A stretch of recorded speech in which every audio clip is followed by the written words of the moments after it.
राम राम सा। सुबह के 5:30 हो चुके हैं। सुप्रभात।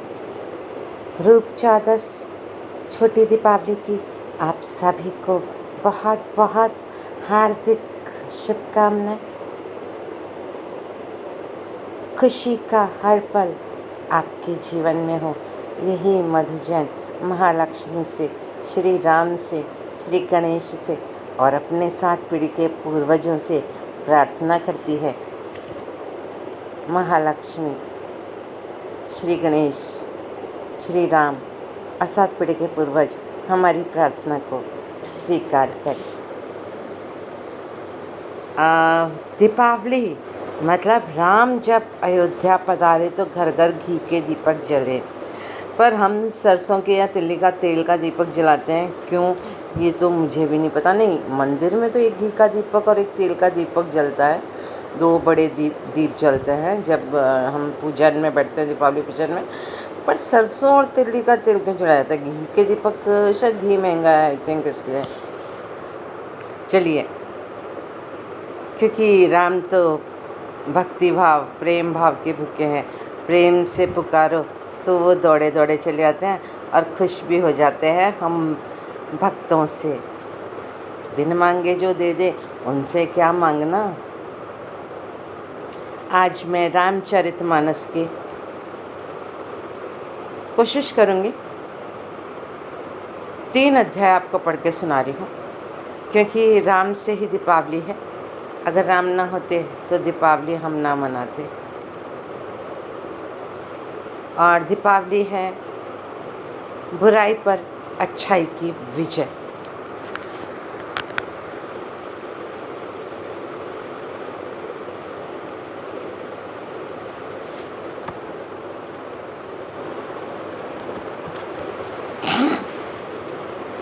ओम श्री गणेशाय नमः। ओम सरस्वती नमः। मार्गदर्शन। संतों का मत वह भाव है कि मार्ग उससे पूछना चाहिए जो त्रिवेणी के तट पर रहता हो। रामचरितमानस में प्रभु श्री राम वनवास के लिए जब निकले तो वे भारद्वाज ऋषि के आश्रम पधारे। यहाँ उन्होंने मुनिवर से आगे का मार्ग पूछा। जरूरी बात यह है कि श्री राम के साथ निषाद राज भी थे, जिन्हें वन के सभी मार्ग का ज्ञान था, परंतु श्री राम ने सब जानकर भी मुनि से मार्गदर्शन लिया। भावार्थ ये है कि जीवन में मार्गदर्शन लेना चाहिए तथा ऐसे व्यक्ति या गुरु से लेना चाहिए जिसे भक्ति मार्ग, ज्ञान मार्ग व कर्म मार्ग का पूर्ण ज्ञान हो। यही व्यक्ति आपको प्रभु मिलन का उचित मार्ग बता सकेगा, हरि दर्शन, श्री राम दर्शन करा सकेगा। जीवन में हरि कृपा प्रेरणा से होते कार्य। हमारे जीवन में हर कार्य हरि इच्छा से होता है। रामचरितमानस में ऐसे प्रसंग हैं जो हरि इच्छा से होते कार्य वो बताते हैं। अरण्य कांड में जब श्री राम मृग के पीछे जाते हैं, वह मृग राक्षस लक्ष्मण जी को आवाज़ लगाता है। माता सीता विचलित होकर लक्ष्मण जी से प्रभु श्री राम के पीछे जाने को कहती है। तुलसीदास जी महाराज वर्णन कर रहे हैं, हरि प्रेरित लक्ष्मण मंडोला। भावार्थ यह है कि लक्ष्मण जी जो स्वयं शेषनाग हैं, जो प्रभु के बारे में सब जानते हैं, वे ये भी जानते हैं जिनके इशारे मात्र से सृष्टि की प्रलय हो जाती है, उन पर संकट कैसे आ सकता है। तब हरि प्रेरणा से लक्ष्मण जी का मन भी चंचल हो उठा और वे प्रभु की खोज में निकल पड़े। प्रभु श्री राम ने ये लीला इसलिए की कि रावण सीता का हरण कर सके। दूसरा प्रसंग सुंदरकांड में है।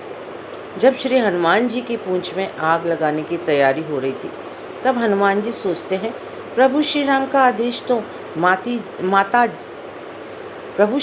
आदेश तो माता जानकी का पता लगाने का था, लंका जलाने का तो नहीं था। तब हरि प्रेरणा से 49 प्रकार की हवाएं चलने लगती हैं। जो श्री हनुमान जी को लंका दहन का संकेत देती हैं।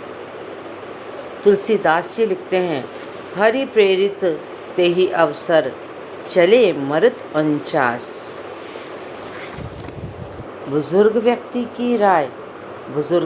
की राय सर्वश्रेष्ठ होती है, क्योंकि वह राय उनके अनुभव से दी गई होती है। रामचरितमानस में जब सभी प्रमुख वानर हनुमान जी, जामवंत, अंगद आदि समुद्र तट पर होते हैं और हनुमान जी लंका जाने की तैयारी करते हैं, तो हनुमान जी जामवंत जी से पूछते हैं, महाराज कहाँ जाना है, वे क्या करना है। ध्यान देने वाली बात यह है कि हनुमान जी व अन्य वानरों को संपाति ने पहले ही बता दिया था कि माता सीता लंका के अशोक वाटिका में, मगर हनुमान जी ने फिर भी बुजुर्ग जामवंत जी से आगे का कार्य पूछा।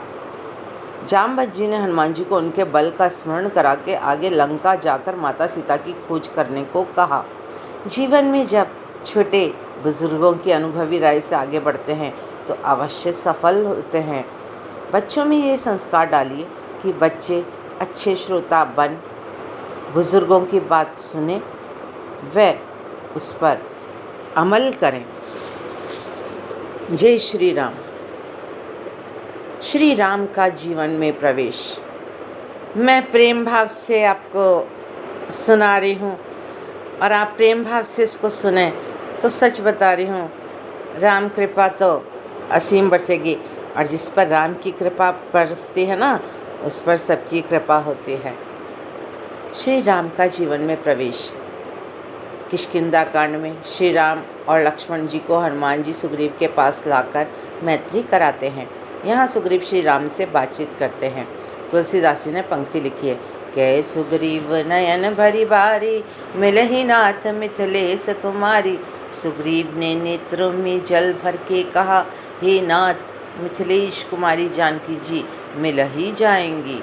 जो सुग्रीव अपने भाई बाली से परेशान होकर इधर उधर भाग रहे थे, श्री राम को आश्वासन दे रहे हैं कि चिंता मत करो प्रभु श्री राम। ऐसा इसलिए हो गया क्योंकि सामने श्री राम खड़े थे। जब प्रभु श्री राम जीवन में आते हैं तब निराश आदमी भी आशा की बात करने लगता है। सीता जी को जब रावण हर कर ले जा रहा था, उस समय सुग्रीव ने भी अपने साथियों सहित यह घटनाक्रम देखा था। चूँकि सुग्रीव जी डरपोक थे इसलिए कुछ नहीं किया। हनुमान जी ने भी देखी होगी यह घटना, लेकिन विरोध नहीं किया। जब तक श्री राम जीवन में नहीं आए तब तक हनुमान जी को भी शक्ति का भान नहीं था। इसलिए हम कितने ही योग्य, बलशाली, समर्थों, बिना ईश्वरीय शक्ति के हम कुछ भी नहीं हैं।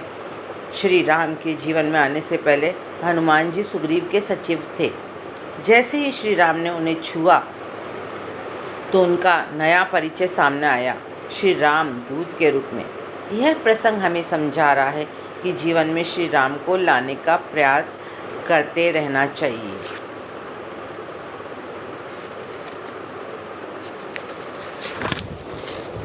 पत्नी का कर्तव्य।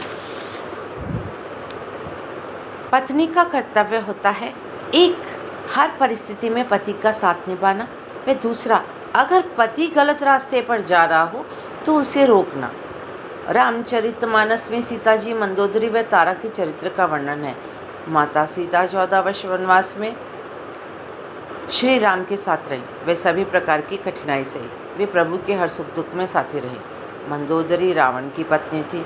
उसने अपने पति को गलत आचरण के लिए समझाने का पूरा प्रयास किया। रावण ने अहंकारवश उनकी बातों पर ध्यान नहीं दिया और फलस्वरूप श्री राम द्वारा दंडित हुआ। तारा बाली की पत्नी थी। सुग्रीव जी से युद्ध के लिए जाते समय उन्होंने बाली को बहुत रोका था। बाली को समझाया था कि सुग्रीव प्रभु श्री राम से संरक्षित है। अहंकार में आकर बाली ने उनकी बातों का ध्यान नहीं दिया और प्रभु श्री राम द्वारा दंडित हुआ। दूसरों के दुख का संबंध दिल से है। जब हमें कोई अपने दुख के बारे में बताता है तो उसके दुख को अच्छे श्रोता की तरह सुनिए। व्यंग्य नहीं कीजिए, ना ही उसमें अपना दुख जोड़िए। किसी के दुख में सहभागी बनकर आप उसका जीवन भर का साथ पा सकते हैं। किष्किंधा कांड में श्री राम ने सुग्रीव से पूछा, सखा बचन सुनी हर्ष कृपा सिंधु बल सीव, कारण कवन बसहु बन मोई कहु सुग्रीव। श्री राम हर्षित तो सुग्रीव से कहते हैं कि हे सुग्रीव, मुझे बताओ तुम वन में किस कारण से रहते हो। सुग्रीव उत्साहित हुए, चलो किसी ने मुझसे पूछा तो सही कि मैं परेशान क्यों हूँ। श्री राम को अपनी कथा सुनाई, जिसे प्रभु श्री राम ने बड़े धैर्य के साथ सुना, सहायता का वचन दिया। सुग्रीव को दुख में सहायता करने से प्रभु श्री राम को जीवन भर का मित्र मिला।